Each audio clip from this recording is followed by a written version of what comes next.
So we will now have another very exciting future flash session on redefining supply chain and logistics optimization, embracing digital innovations for a better future. We'd like to welcome to the stage Alan Bebchik, Country Manager US for Nowports, the territories Mexico and the United States of America. Please make him welcome.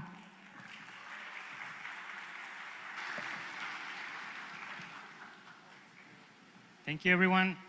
Thank you for having me here. My name is Alan Bebchik. I'm the country manager at Nowports in the USA. And I promise, I know there's been a lot of talk about AI and artificial intelligence in this conference. This is the only time I'm going to mention AI. So there's no AI in this presentation. So for the one of you that don't know about Nowports, we're a digital freight forwarder. We're based in Monterrey, Mexico. And we are the first unicorn out of Monterrey.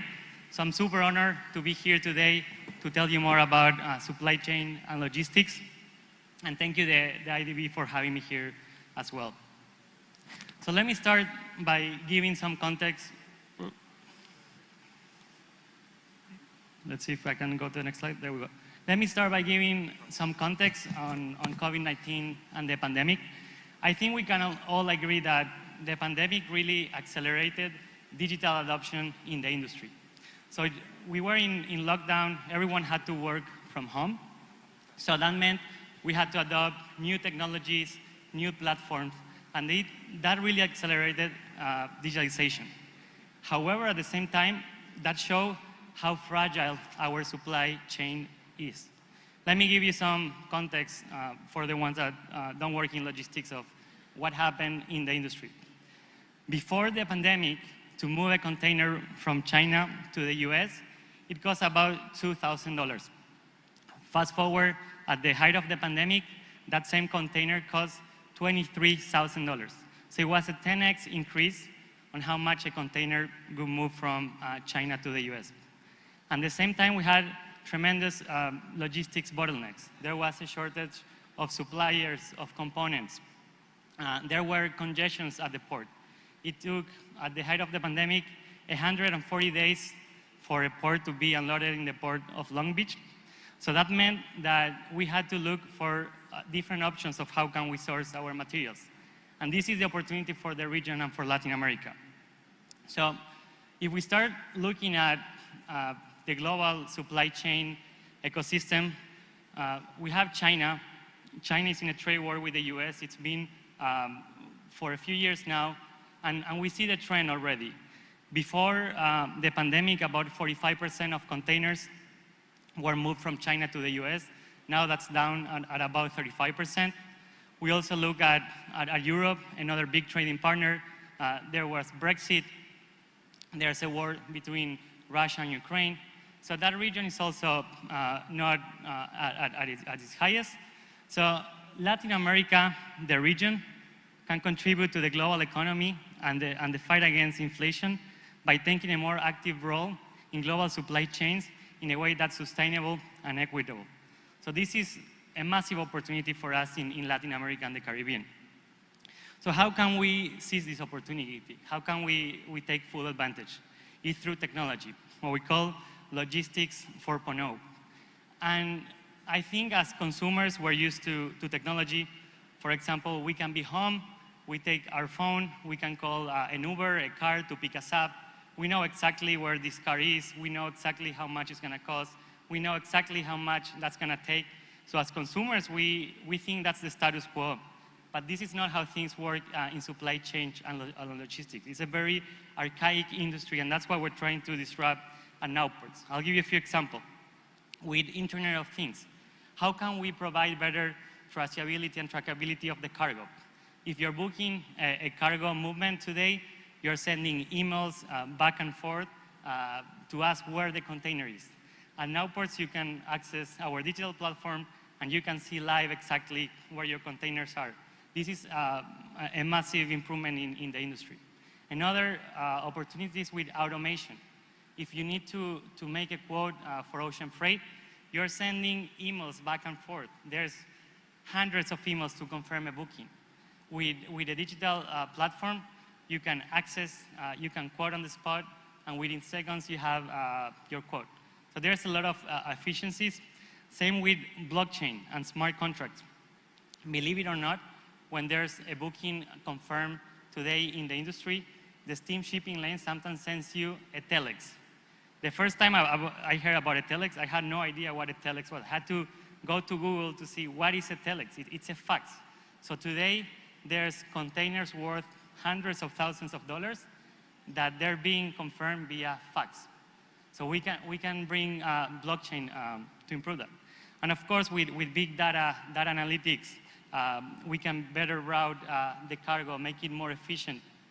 And with cloud computing, we can give access to everyone to this information from anywhere in the world. So why is digital transformation important? One, it boosts productivity, it makes us more efficiency. Also, it improves public services, but I think most importantly, it creates jobs. Creates new jobs, high-paying jobs, jobs that can give people living wages, and that's what we want. However, I think in the region, there are many challenges for us to fully embrace being digital. What are some of the challenges? One is providing universal internet access for everyone. If we see how developed countries are doing in terms of access to the internet, about 84% have access to the internet compared to 68% to Latin America and the Caribbean. So we need to do better. We need to be leading that access to internet. And then when we look at that divide, how that's between the poorest and the richest, there's a 40 percentage point difference. 75% of the richest population have access to the internet, while 37% of the poorest. So we need to close that divide. And the other challenge is that about 20% of jobs might go automation. And it's a challenge, but it's also a massive opportunity. Is how can we let go of low-skill jobs that can be automated and replace those for higher paying jobs. So I think what this means is nearshoring is happening. So supply chain from Asia is now coming here to the region, but nearshoring is still in the early innings. We're now seeing the tip of the iceberg. So now is when we start to hear the headlines. What are some of the headlines? Tesla, for example, is investing $1 billion to build a gigafactory in Monterrey, Mexico. There's only a handful in the world. There's in the US, Germany, China. Now there's going to be one in Mexico in our region. And that's amazing, but it's going to take time. Why? Because first you need permitting, then you need to start building the factory, you need to have the right infrastructure, the roads, the energy, the water. You need to build the vendor ecosystem. You need to start building components and materials to the factory. And then you need workers. You need to train these workers. So nearshoring is here, it's happening, but it's going to take some time. But nearshoring could add an annual $78 billion in additional exports of goods and services in Latin America and the Caribbean. So how do we make nearshoring successful? What's the nearshoring formula? We need three things. The first is investment. We need capital investments. We need government to have friendly policies so foreign investment can come to our countries in the region. IDB estimates that for every dollar invested in the investments, there's $42 that trickle down from foreign investments. We also need better infrastructure.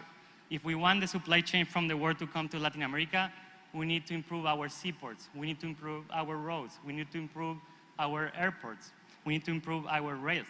So we need to invest in infrastructure. And the last thing we need is integration. We need to act as one region. We're all, like I like to call it, hermanos latinoamericanos. So we need to act as one region, Latin America and the Caribbean, all really embracing this opportunity. And who's leading the pack today? Who can we learn on this nearshoring trend? It's Mexico. And many people say Mexico is the new China. I don't think Mexico is the new China. Mexico is better than China. Why? Because Mexico, first of all, is opening the doors of nearshoring for the whole region. When we look at how long it takes to move a container from China, it takes 3 to 4 weeks. In Mexico, it takes 3 days. You load a truck from your warehouse, you drive, you cross the border through Laredo or McAllen, and in 3 days you move goods. So companies want more control of their supply chain, and with Mexico we can do that. And the other misconception is that China or Southeast Asia is a low-cost manufacturing provider. That's not the case. In China today, the average manufacturing job is about $6.50. Compare that to Mexico, it's about $4.80. So in Mexico, is cheaper, is faster, and it's also in the same time zone as the US. So we need to replicate that throughout the region. And this is happening. This is not only headlines. American companies are expected to reshore or already reshore 350,000 jobs last year. That's up from 2021. In 2021, there were 260,000 jobs that were reshored from American companies. And this trend will only continue to accelerate. And these are manufacturing jobs in automobile, in components, in retail, in electronics. So we need to continue this trajectory. So I think as a region, we have a tremendous opportunity.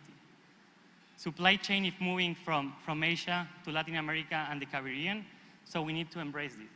How can we embrace it? We need to digitalize. We need to invest in our people.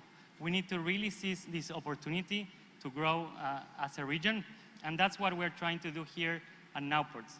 At Nowports, our goal is to be the logistics backbone in emerging markets, because when you help logistics, when you help supply chain, you foster economic development. And we want to help, and I want to help. I want to be part of this transformation. So here's my contact information.